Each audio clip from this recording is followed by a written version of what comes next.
Hurry up. I'm a busy engine, puffed Henry. Goods arrive night and day at the docks. Sometimes Henry and the other engines work so hard that their axles ache. Sir Topham Hatt brought in a new engine to help with the heavy workload. He was long and he had 10 drive wheels. He looked very strong. This is Murdoch. He's going to be pulling freight on the main line. Ahoy, Murdoch! Shouted Salty. Welcome, Murdoch, called Harvey. You're the biggest engine I've ever seen, cried Thomas. You're a chatty lot, Murdoch said quietly. Soon Murdoch was coupled to a long line of heavy freight cars. His boilers strained, his wheels started to turn, and the mighty engine chuffed away. But everywhere he went, it was noisy and crowded. At the end of the day, Murdoch was looking forward to a good night's rest. But Salty and Harvey were full of questions. What's the longest train you've ever pulled? Have you worked Marseille? Have you ever crashed? Please, Murdoch chuffed. I want some peace and quiet, and I don't want to share a shed with chatterboxes. No need to be rude, huffed Harvey. We're only being friendly, matey. The next morning, Murdoch collected another long, heavy train. This time he chuffed into the beautiful countryside. It was splendid.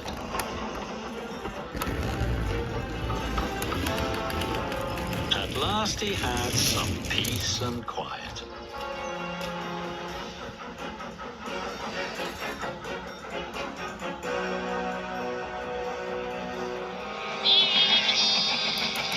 Suddenly his driver applied the brakes.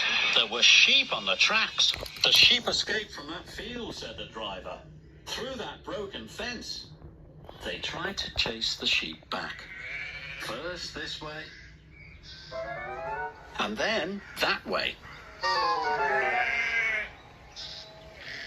They tried everything, but nothing worked. We'll never move these sheep by ourselves, complained the fireman. I'll go and phone for help, sighed the driver. Murdoch was very unhappy. The noisy sheep were spoiling his peace and quiet.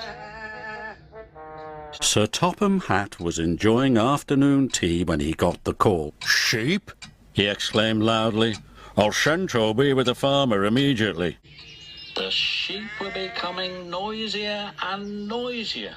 Please stop, groaned Murdoch. I'd rather be back with the chatterbox engines. Just then, Toby chuffed into view. Toby, exclaimed Murdoch, we're certainly glad to see you. Before long, the farmer and his dog went to work. And the sheep were soon safely back in their field. And Murdoch was on his way again.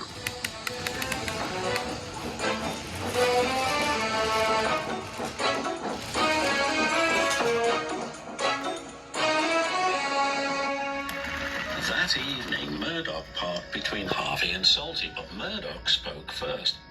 I'm sorry that I was cross, he chuffed. I'm very pleased to share a shed with you.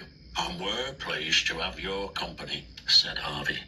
Aye, we are, added Salty. It reminds me of a story.